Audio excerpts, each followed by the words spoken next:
Paris Saint-Germain, Bayern en demi-finale de la Ligue des Champions, des retrouvailles. Match aller au Parc des Princes le 28 avril. Le match retour, ce sera le 6 mai. Hier soir, dès les qualifications acquises, le buteur du Bayern a parlé Harry Kane, comme ça, gonflé à bloc.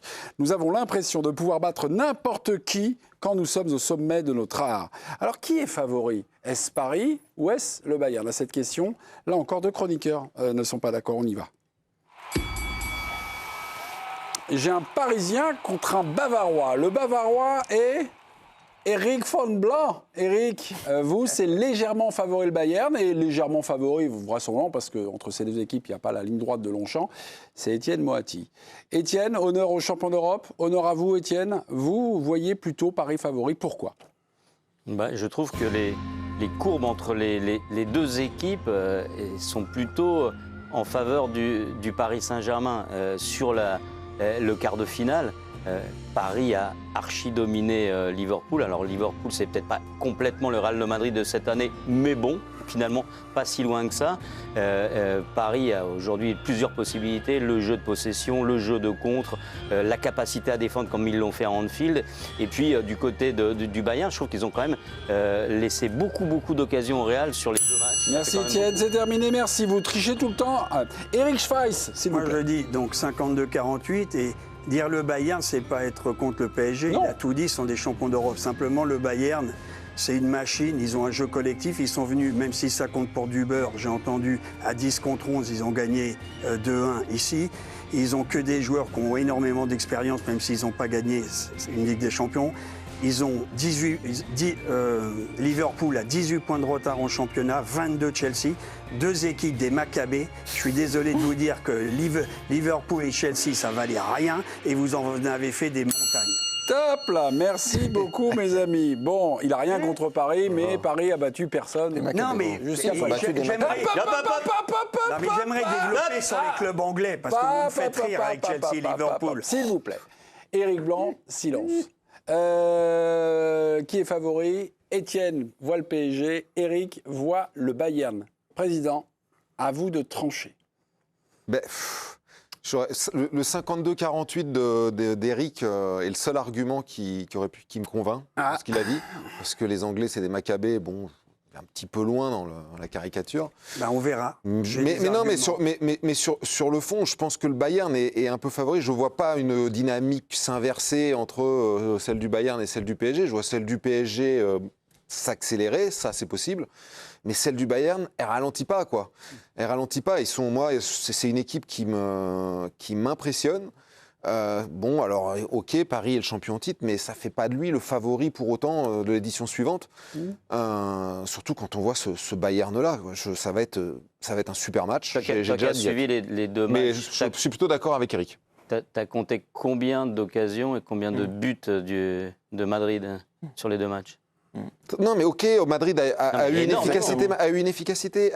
Enfin, oui, il y a eu beaucoup d'occasions sur le match aller. Sur le match retour aussi, a eu une efficacité maximale. 3 buts quand même. A eu une efficacité maximale. Mais peu importe. Oui, le Bayern. D'abord, le Real Madrid ne joue pas comme le PSG, donc je pense pas que le Bayern. Je pense que le Bayern s'adaptera peut-être un petit peu à la façon de jouer du PSG. Ensuite, ok, le Bayern prend des buts. Mais c'est un déséquilibre assumé. Et qu'est-ce qu'il en marque? Parce que je veux bien compter les occasions, mais celles du Bayern, elles ont été nombreuses aussi sur les deux matchs. Ça peut être un match de ouf, quoi. Ça peut être extraordinaire. Moi, je crois que le Bayern est un peu favori. Je dis pas que le Bayern va gagner. Attention, je pense que le Bayern est un petit peu favori. Je ne m'attendais pas à ces arguments, mais dans le duel opposant Eric à Étienne, on va faire entrer Philippe et Hugo, je ne sais pas qui va prendre la gonfle, mais on a beaucoup parlé, on va dire, des victimes de ces deux adversaires. Donc le Bayern a battu le Real et Paris a battu Liverpool. Et finalement, quelle est l'équipe la moins bonne? Est-ce qu'il y avait vraiment une nette différence de niveau entre Liverpool et le Real? Et finalement, est-ce que ça peut aussi répondre à notre question sur le prochain duel? Non, ils l'ont un peu tourné comme ça dans leur argumentaire, donc voilà. Mais le Real, c'est pas une équipe qui est beaucoup plus en forme que Liverpool en ce moment. Donc pour moi, on peut pas Elle m'a paru prendre ça comme bien un meilleure argument. que Liverpool, bien plus menaçante. Aussi. Alors, Bien sûr, mais parce non, que mais par rapport à cette saison, c'est vrai que c'est raté. ça tient au PSG. C'est pour ça que moi je suis plutôt d'accord avec Étienne, parce que l'argument des dynamiques, il est très bon. Le PSG, il y a 2 mois, peut-être qu'on n'aurait pas dit la même chose, mais le PSG pas du aujourd'hui, tout, ouais. il ressort de la double confrontation avec 2 matchs finalement qui sont maîtrisés, 2 clean sheets. Le Bayern n'en a pas vu, que ce soit à l'aller où Neuer est l'homme du match quand même, ou au retour où ils encaissent 3 buts. On n'a pas senti un Bayern en totale maîtrise. Alors certes, on a ce rouleau compresseur, mais on a aussi ce côté perfectible en défense qui, moi, me fait peur face au Paris Saint-Germain. C'est pour ça que je suis d'accord avec le 52-48, mais plutôt côté parisien, d'autant qu'ils ont aujourd'hui en eux ce truc-là de savoir comment on gagne la Ligue des Champions. Ils l'ont fait. Et c'est ce truc-là qu'on a longtemps envié à nos adversaires européens. Ben aujourd'hui, il est chez nous, il est au Paris Saint-Germain.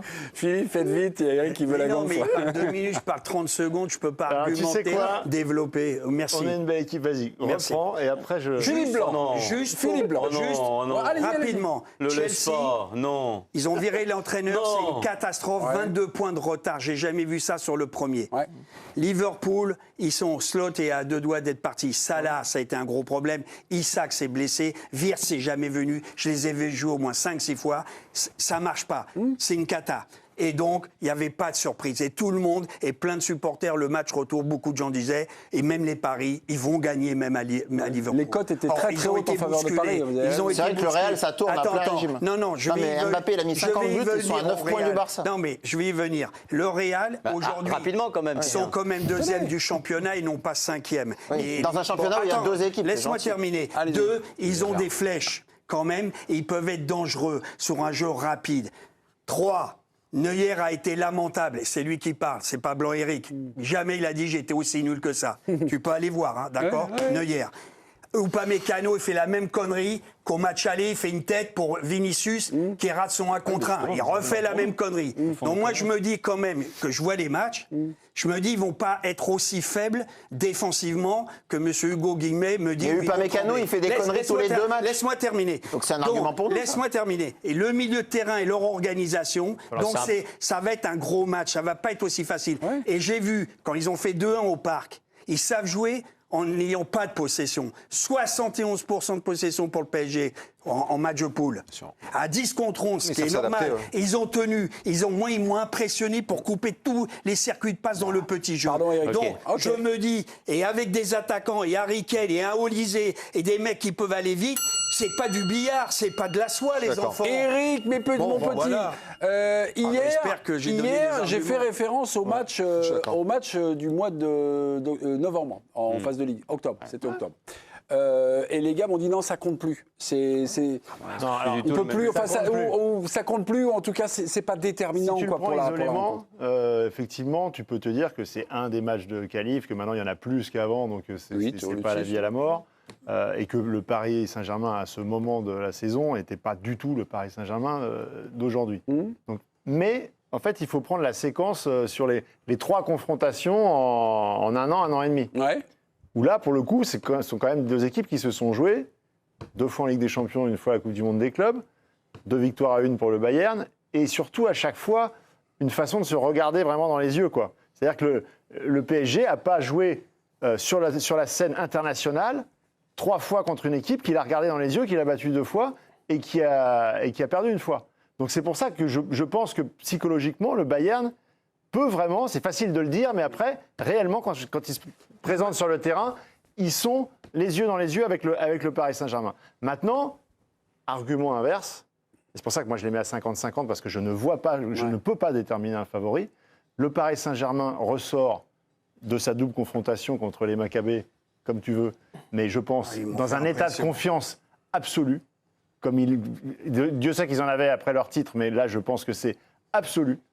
Ils sont portés par quelque chose qui est plus grand qu'eux, en fait. On ne sait pas quand ça va s'arrêter, mais tu as vraiment l'impression. Safonov, tu as des doutes, machin, le mec, il te fait le truc. Et si tu regardes précisément, est-ce que Dembélé est aussi fort est-ce qu'il est aussi J'avoue que fort que celle-là, c'est l'année une victoire dernière? qui me fait plaisir. Est-ce que Doué est aussi fort que l'année dernière? heureusement, on est en- Est-ce que Salut, Claude. Vitinha est aussi fort que l'année dernière? Est-ce que Non, non, Hakimi non, est aussi... non, Non. Eric, non, Donc en Eric, fait, tu ça veut laisses dire un qu'ils peu ont parler tous les encore autres. une marge de progression.